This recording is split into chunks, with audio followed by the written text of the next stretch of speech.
So today we thought it would be fun to kind of gab back and forth and talk about, and gab means talk, so we're gabbing and talking, about how we would start a photography business if we were doing it from scratch in 2025. So we haven't really planned anything for this. We're kind of just going to go off of vibes. Yeah, we each have individually brainstormed and thought about it a little bit. But we haven't planned anything together. So we have not talked about what the other one is going to say.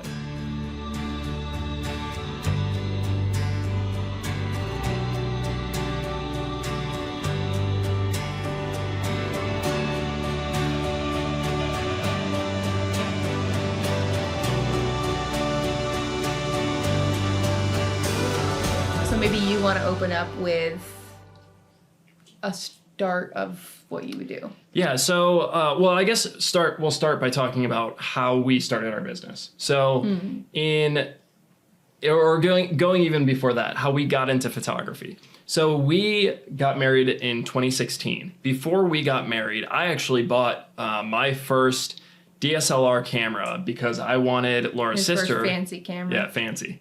It was a Nikon, just saying. I wanted Laura's sister to take pictures when I proposed in Prague. Meanwhile, I'm thinking you just got us a camera for our adventures and stuff. And yeah.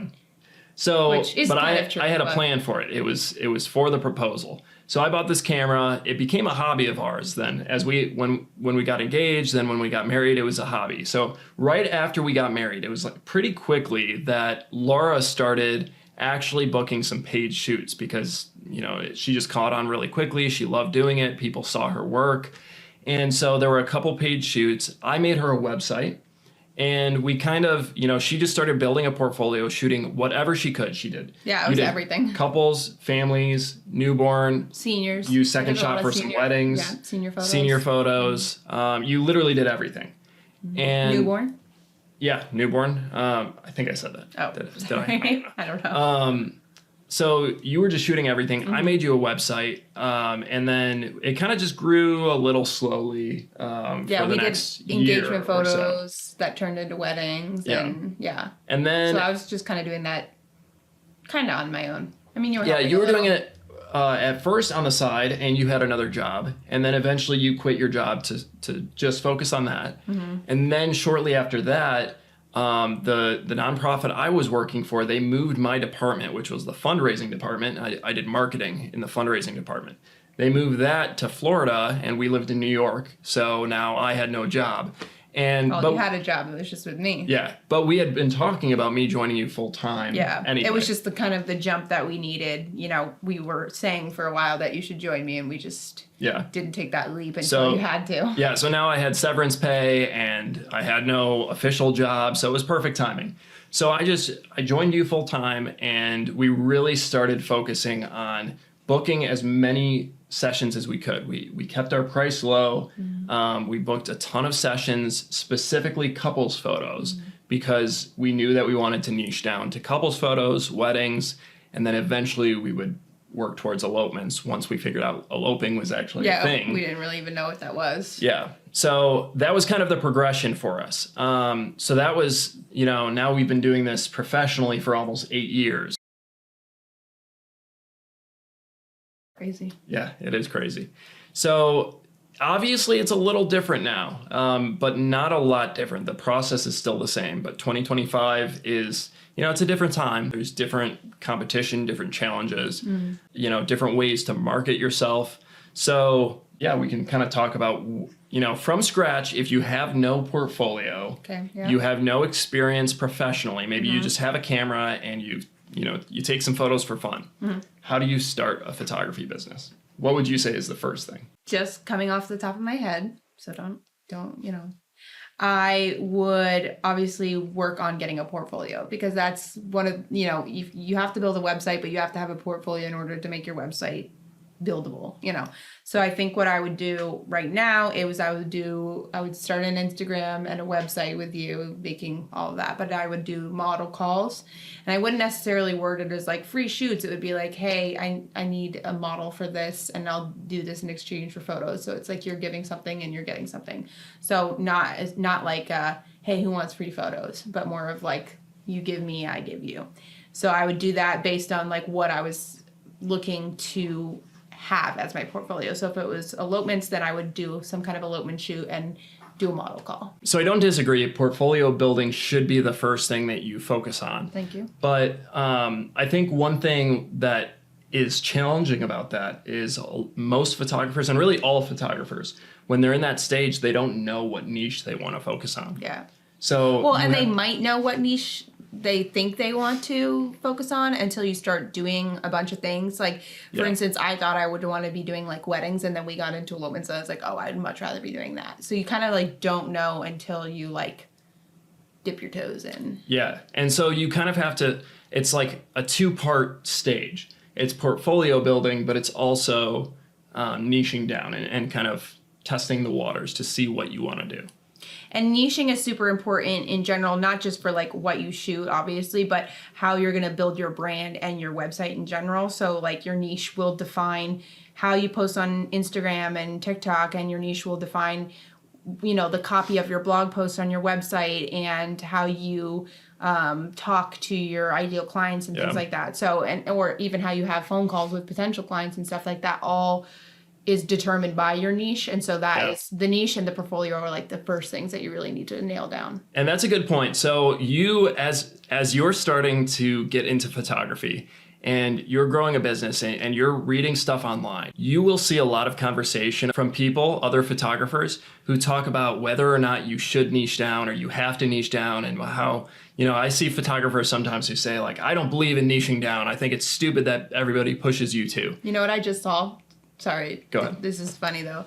I just saw on Threads a post that said being a photographer in 2025 is, and then it had this, and it was like niche down, and then the next thing was like don't niche down, do as much as you can, and then the next thing was like be cheap and book as much as you like can, and then the next thing was like raise your prices so you're only getting your ideal client. And it was like, you know, that, like you're always It's gonna like so many contradictions. Yeah, you're always gonna have a photographer say one thing or the other. This is just like from our experience and from doing it for 8 years. If we were to do it again, this is how we would do it, especially if like you're thinking about niching specifically down to weddings or elopements. Yeah. Yeah. Well, and what I was going to say too is like it's not that there's a right or wrong thing to do. As a photographer, you can shoot everything. Yeah. You can have. love and you can love shooting everything. There's nothing wrong with that. The problem is from a marketing standpoint and a sales standpoint. Building out your brand, building out your messaging, your portfolio, your online presence, you need to focus on something so that your potential customers know that's what you do. That's what you're an expert in. Mm-hmm. And that's when you can actually charge livable wages for doing those photos, because you're an expert. Yeah. Mm-hmm. And that's when you can book clients and you're not just lost in the sea of 1,000 photographers because you specialize, and maybe 75% of them don't. So it's just a strategy thing. It's not a right or wrong thing, but you should start focusing. Okay, I'm trying all these sessions. I'm doing all these model calls. What do I enjoy? What am I passionate about creating? And that's really the first step. The passion is really like, because you don't want to just do, okay, what's going to make me the most money? Because yes, you do want a livable wage and you want to be able to like make money off of, you know, your job, but it's also like you don't want to burn yourself out and do something that you hate, when you can literally pick any niche that you want. And so if it's something that you love and you don't get tired of it, like I will never get tired of doing elopements. Like I just couples in general. Yeah, just engagement couples, photos, love, capturing love, whatever that looks like. So I just know personally for me, that is always going to be something that I'm really passionate about, and that like lights my fire and my creativity. Whereas for someone else, maybe it's, you know, newborn photos, maybe it's sports photography, or maybe it's product photography. Like I do not have I wouldn't mind taking pictures of football games. Like but I do not have that pull. Go Bucks. I do not have that pull to do product photography or brand photos and stuff like that. Like to me, that is not my passion. Yeah. And I know that about myself, but it also took me like a few years. To know that about myself. So and that's the other thing, is it is okay if you don't know right away. You can, I would try to hone in, so you start limiting and you start focusing on maybe a couple areas, Mm-hmm. and then eventually you should really know this is the one area that I am, at least publicly, this is my specialty. Because we've had people reach out to us and say like, hey, do you do this or this, because they like our style and like who we are as photographers, and we'll sometimes do those like family photos or newborn. Especially for past clients. Yeah. We'll still do, we do weddings, elopements, and then we do maternity for And those newborn, clients, yeah. and newborn, and family photos. And so you can do other things, or there might be a client that you have in one niche that ends up, they also have a business and they need commercial photography. We've done that for Airbnbs and hotels and so stuff. There's a lot of different ways that you can do multiple. If you don't want to get bored doing the same thing over and over again, you can still shoot a lot. It's just publicly how you portray yourself. It's almost like people think that niching down limits like what you can do as a photographer, but in our case, I feel like it's kind of enabled us, to do stuff where people are like, "Hey, I know you don't normally do this, but would you do this?" Yeah. And we've done cool stuff because of that, like working with, like I said, Airbnbs and doing newborn photos and traveling to different countries and states and that kind of stuff. So it does open up opportunities when people fall in love with just your work in general. So we don't focus the entire episode on niching. What should we do? What next? Somebody who's starting a business, now they've built a portfolio, they've done model calls. Side note, also you can attend styled shoots in the niche that you want to focus on. So that's another thing. But same idea. Same idea. So you've built a portfolio, you have some photos, you kind of are starting to figure out what you want to do. What next? Why are you asking me? Why not you? Because I'm putting you on the spot. Well, what if I say something and you disagree? That's okay. It makes it more entertaining. Well, you would want to be prepared for actually booking legitimate clients. So you'd have to have some kind of like CRM and, a contract, something that you can make it official. Making sure you're doing business legally, I would say, is pretty up there as far as importance goes. Yeah. Do you agree with that? I do, Okay. in theory. Okay. So there's two ways to look at it. Okay. There's the right way and the more practical way. Okay. So the right way would be get all your ducks in a row. Have a CPA to make sure you're doing your taxes and you're charging sales tax and you know exactly what you're doing there. Have a CRM, have a contract that's put together by an attorney. There's all of these ducks in a row type of things that you should work on to start a business the right way. Right. Most photographers are starting a business as like it's a hobby that's phasing into a business. And most of the time, other businesses that people start, they invest 20, 30, 50, $100,000 into the business. And it's like, okay, I'm starting this business. I've got all this money that I'm investing. Yeah. I get other people investing. That's not how photographers start. So practically, you kind of just have to, start doing whatever you can to make a little bit of money. And then you get the taste for it. Like, oh, I'm actually doing this professionally. And I will say, when you get that money, then putting that into being able to have subscriptions like a CRM and paying someone to make a contract for you and stuff. So if you are the type of person who has some expendable cash lying around and you want to invest in all of those, artists usually do not. Yeah, usually not the case. But if you want to get all your ducks in a row legally and professionally before you have your first client, that's good. Props to you. Most people are probably going to just find somebody who wants photos and say, yeah, I'll charge you just a little bit. Let's just say it's a couple $100 for a session. And so that's usually the first couple, you're just charging a little bit and you just message back and forth about the details.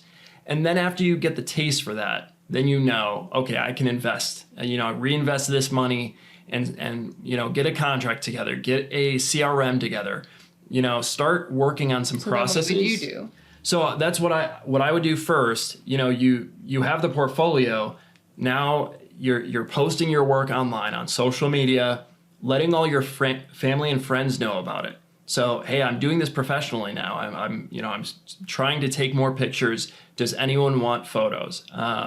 And don't necessarily this time. Don't say it's free photos. Don't do model calls. It's almost like cold calling your friends and family. Yeah, or just like letting them know, like, hey, just so you all know, I'm doing this. And there's a good chance you'll find somebody who needs whether it's senior photos or family photos Christmas or card newborn or photos. Christmas, yeah, whatever it might be. And so you can start getting some of those first paid clients. Once you do that, it's so much easier to gain confidence and start charging people for more sessions. So, And you can get them to leave reviews and post Yeah. their own photos like on their social media and, you know, up their profile pictures and whatnot. So that gets your name out there as well. yeah, and you know, from there, now you can kind of get into more marketing strategy about how to grow your business, because now you actually have a business. You're making some money from what you're doing. Now, how do you grow it? I would say focusing on a couple things. One is social media. I would say Instagram primarily, but also Instagram and Facebook. Different clienteles are going to maybe tend to lean more in one or the other. I think for us it's Instagram, but we also get some clients from Facebook. And we've gotten clients from TikTok too. Yeah, and TikTok. Yeah. But I would say it kind of depends. I would start both a Facebook and Instagram, maybe TikTok, but that also, there's a little bit more time commitment involved in TikTok. So Instagram and Facebook, start posting a lot. I would create a one-page website to house your photos, a bunch of your best photos, a contact form so people can contact you, and just some basic information about yourself. It doesn't have to be a really complex website at first. Especially, when you're just trying to get clients right away. Yeah. We used, for our first website, we used Wix. I would not recommend Wix for the long term, but if you just need something that's quick and easy to put together a website, you can use Wix. You can use, Squarespace. You can use any of those, visual builders. For our website now, we use WordPress with Elementor, which there's a little bit more of a learning curve setting up WordPress versus Wix. And that's not like a starting your business step, where you're getting in depth into the whole website thing. Like you want to have, like you said, something that's just up there and ready to be able to be used right away. So yeah, unless you're like really tech savvy True. and Yeah. that would be easy for you, Then or just you do have it. web design experience. Right. Yeah, then Yeah. go for it. But one-page website, I would say that's a good place to start, and then you can build out. In the future, you're going to want to add a blog page and start blogging for just not to get too in the weeds, but you want to start showing up in people's Google searches. So you will want to write blog posts that match the phrases that people are typing into their Google search. And so that's called SEO, search engine optimization. You're making pages on your website that are designed to be found in Google searches. You'll also want to list your business on Google's business listing. So when people are searching for photographer near me or wedding photographer near me, you show up on the map and in that first, set of results there. Yeah. So- So you're kind of going from, to break it down a little bit, you're going from, hey guys, I take pictures, let me know if you need anything, to now people are finding you and asking you to take their pictures. So that's kind of like the pipeline to that. You want friends and family to book you and then have word of mouth and stuff, but eventually word of mouth isn't going to be the only way that you want to get clients. So you do need to have a website and put yourself out there on Google and all that stuff. So you're kind of leading up to that, people finding you organically. Yeah. Now, backtracking a little bit too, this kind of goes back to the portfolio piece, editing. This is a big one where a lot of photographers, I feel like, sometimes get caught for years in this editing trap, where they just keep buying different presets from this photographer they love and that photographer that they love. And there's nothing wrong with buying presets. We sell presets. Which, if you want our preset, Nice. no, we're not doing this to sell our presets, but if you want them, let us know. But getting caught in this trap of always buying new presets and like not being happy with where your editing style is and not having confidence because you're comparing yourself to other photographers. The most important thing when you're starting out is just consistency. Really, what would you say? Skin tones, blues, and greens? Skin tones, blues, greens, and even just like overall, like if are you bright and airy, are you kind of like dark and moody, that kind of thing. Yeah, So, just general exposure. yeah. But when I'm editing, the things that I'm focusing on that are always the same are Skin tones, depending on, obviously every skin tone is different, but I'm not making someone super orange or super, green or whatever. Our blues are always more towards the teals, and then our greens are kind of true to life green, maybe a little desaturated. like kind of deeper. Deeper. Yeah. And so that's like the main things that I'm focusing on. Contrast in the greens. And when I focus on those things when I'm editing, it always ends up being consistent across the board as far as people know that those are our photos. Consistent across your portfolio, but even more importantly, and this is a beginner mistake we see a lot, consistent through a session. So if you're posting, if you're posting a gallery, or if you're posting a swipe through a carousel on Instagram, it shouldn't be like, let's say a bride's dress. It shouldn't be changing from like pure white to kind of a bluish white to a warm white. Unless you're shooting like blue hour and that's intentional or whatever. But it's like, there's some exceptions, but in general, there should be a level of consistency. You want people to get their gallery back and be like, I love all these photos, and not be like, oh, why do I look like pink in this one and green in the other one? Like, because people will notice that, and people will book you for your style. And so if your style in their gallery is not matching up with what you're posting on it, you're only posting your best on Instagram or what you're most proud of on Instagram, and then your gallery is a little lackluster as far as like consistency, then you're having unhappy clients, as well as just it's not a good look for your brand. I would honestly say that consistency is far more important than having a good style, because good is relative, right? True. Yep.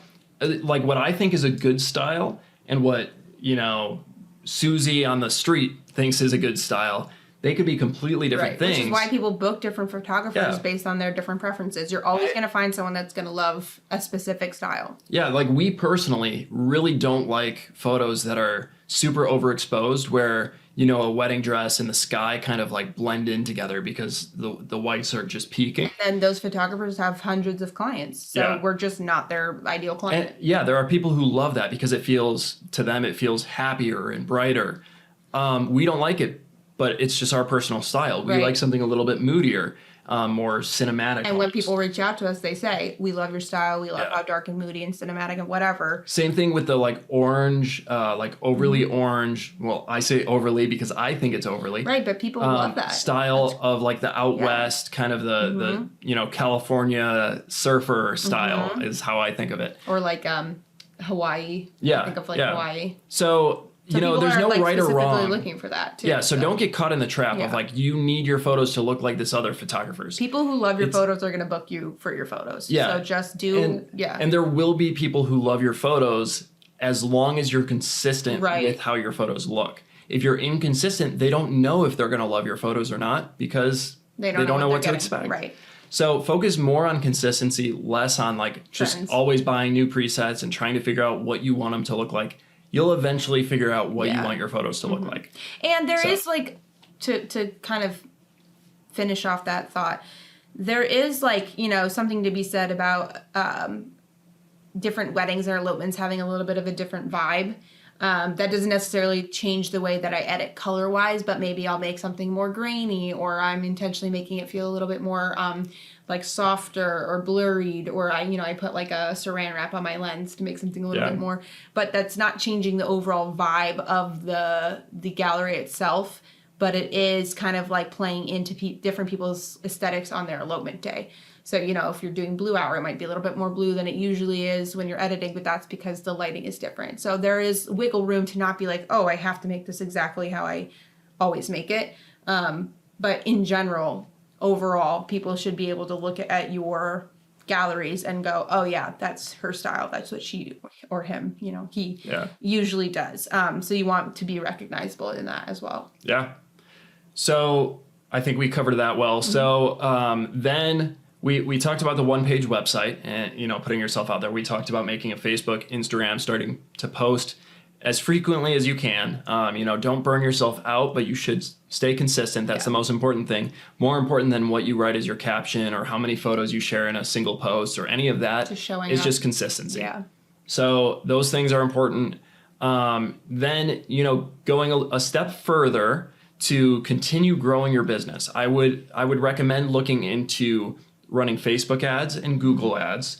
You can look at different Facebook groups that are within your niche, so you can start, posting. Sometimes you can pay to be, a vendor in a specific Facebook group where you can post like, let's just elope.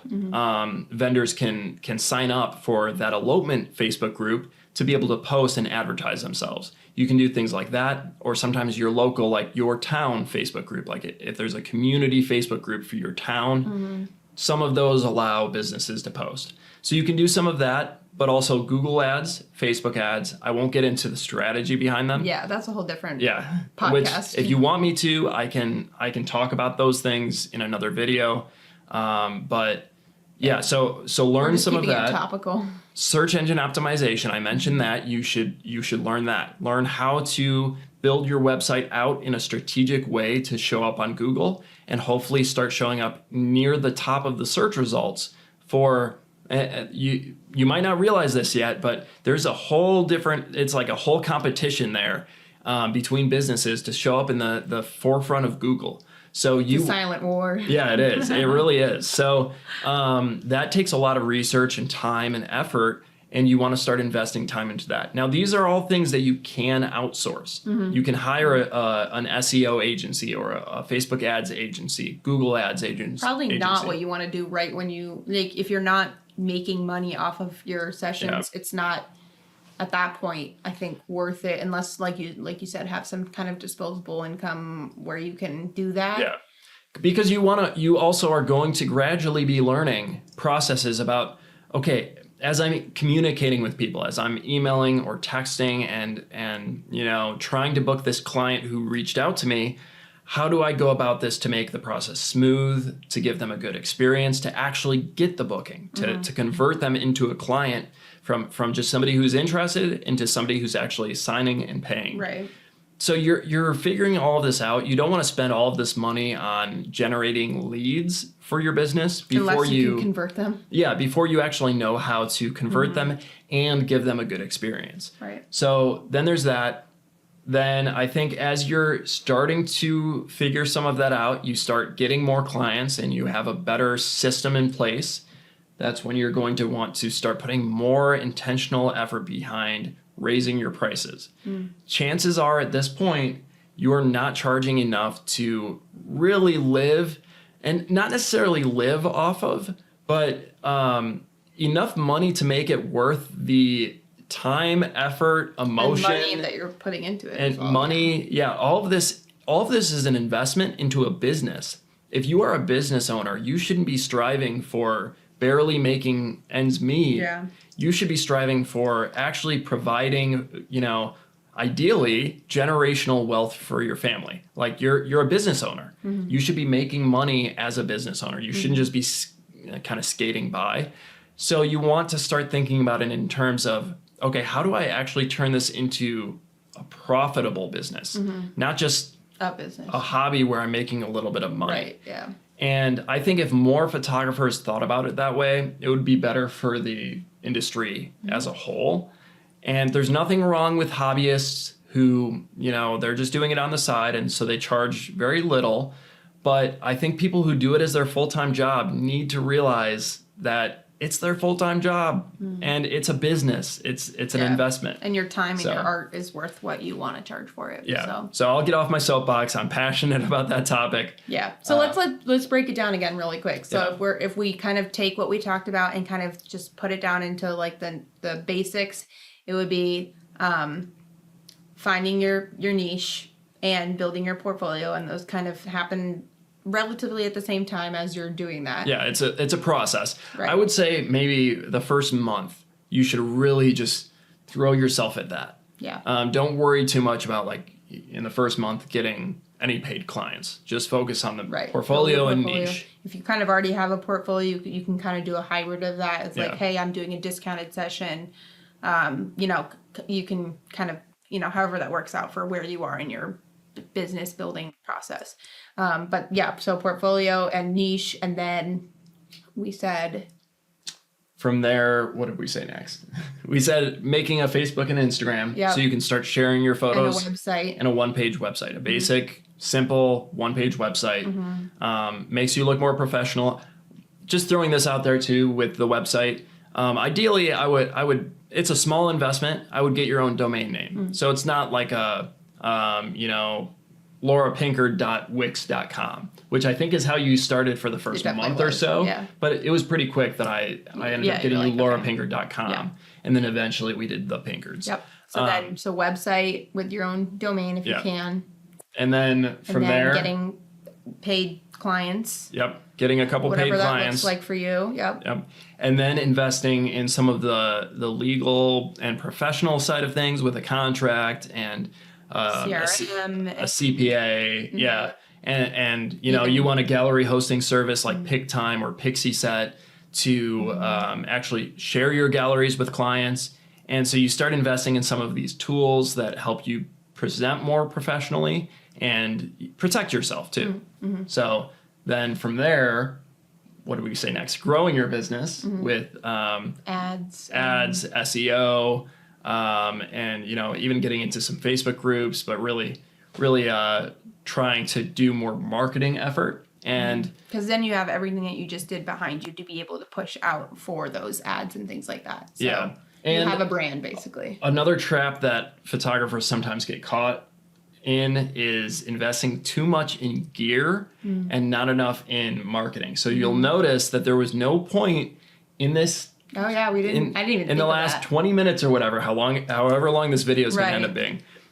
We didn't. We say didn't talk buy about new buying more gear, Mhm. investing in gear, because chances are what you have now. Let's just say you have an entry level DSLR. At some point, you should upgrade that. Especially if you're doing something more professional like weddings. You should buy a lens that's not a kit lens. So you can get like a 50 millimeter or 35 millimeter 24 prime to lens 70. or a 24 to 70. Yeah, that's a little My more of an go-to. investment, but you can upgrade your gear at some point, but that should not be a focus. Your focus should be building the business side of things, because if you focus too much on the gear, it's going to eat up all of your money and I mean, you want to resources. have reliable gear, and you want to have Yeah. something that, like, if you're shooting an important event, it's not going to like crap out on you. So definitely, like, if you're not confident in your gear, that's something Yeah. completely different. But if you are photographing weddings specifically, and really there is a point where like your price point determines what level of gear you should have. If you're charging $100 for a session, you're fine with nobody's whatever expecting have. you to have a $5,000 camera, right? Because how many sessions would you have to do to make pay for that camera, Right, let alone yeah. make a profit? So nobody's expecting that. So there is a point where like once you raise your prices high enough, you should have a certain level of gear, but there isn't there's not a specific outline of when that is or where that is. But for weddings, you should have dual memory card slots. At least 2 cameras. At least, yeah, you should have 2 cameras. You should have a few lenses. There is a level of severity with weddings where if you lose the photos or something goes wrong, it's not just like, oh man, I didn't catch the right I only photo. charged $500 for this wedding, so it doesn't matter. It still matters. Yeah, it still is the person. No matter if somebody's paying you $200, nothing, or $10,000 for a wedding, it's still their wedding day. Right. It only happens once. Right. So you have to think about it in there are certain things in photography where you have to have a level of professionalism and you take it seriously. Yeah. So I would say we see that mistake sometimes Yeah. too with even weddings where we're guests, where we're like, I see what they're using and I hope nothing goes wrong. Yeah. So Yeah, also, you just need to be prepared for that, and, only book what you are confident that you can deliver. Yeah. If you're promising certain things, then you should be able to deliver that. And if that is including your gear and things like that, then that needs to be. And if you don't have the gear you need for something you want to book, if you're booking a wedding and you don't have that second camera yet, you only have one, rent it. Borrowlenses.com. What's another one? I don't know. You're the one who rents it. You can find them easily. Yeah. So if you don't can want to rent a invest right lens, away, you or can a totally camera. or lens. Yeah, both. So there are other options there. So you're not limited to. You don't have to drop $4,000 on the flagship camera. To shoot a wedding. You can just rent what you need.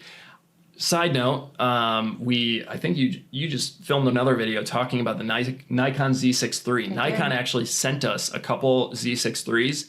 It's about $2,000 right now for Nikon Z6 III. Perfect camera for weddings. Yeah, and elopements. you can photograph weddings, elopements, any other session. It has the dual SD and $2,000. It's an investment, but it's not it's not a flagship camera. The Z8 that we use, I think we spent $4,500 on it when we bought it. The Z9 is even more than that. Those are like the highest level cameras. You don't need to start with that. You could start with like a Z6 III. Oh, I would be extremely comfortable shooting an entire wedding on the Z6 III. Oh yeah. And I think definitely. we have, at least an elopement. We have used them in weddings and elopements. Yeah. So yeah, I think that's a good overall idea. Obviously, we could get more in the weeds of kind of growing your business and like all of the future things that you should do. If you are following what we're saying, like you don't even need anything further than that for now, because you already have all of these things that you have to be working towards anyways, which is going to take up all of your time. That should probably get you by for the first 6 months, like if not more. Yeah, if not more. But it depends on everybody's different. And True. how If they're quickly. doing it full time versus if they're doing it on the weekends, that's going to change your timeline. And and you don't want to rush the timeline either. You want to build a brand that people trust and that is going to be worth their investment in you in the future. So you definitely don't want to like rush everything. Especially things like weddings. You don't want to. We have firsthand experience with the photographer we hired for our wedding, who did not have the experience he should have had. This was before we were wedding photographers. Well, like I said, we were just getting into photography at that point. We didn't know any better. We hired somebody who didn't have the experience, and we paid the price for that. We have seen other photographers make the same mistake where they are taking on weddings before they're ready. You can second shoot for other photographers to gain experience and kind of get a feel for weddings before you actually jump into it. So Definitely recommend that. Yeah, you should take it slow. Don't rush it. I think that pretty much covers it. Yeah. We are going to keep making more videos if you're watching this on YouTube or podcasts if you're on our podcast. So go ahead and give us a subscribe if you are not already. Drop a comment. We really want to make videos and episodes that are relevant. Yeah, I was gonna say relevant to what and you helpful. guys need. Yep. Because we're not getting paid for this. We really just want to be helpful. So whatever questions you have, let us know. If it's a question about this topic or about Something gear completely or different. marketing or editing or anything, let us know, and we will make more videos in the future.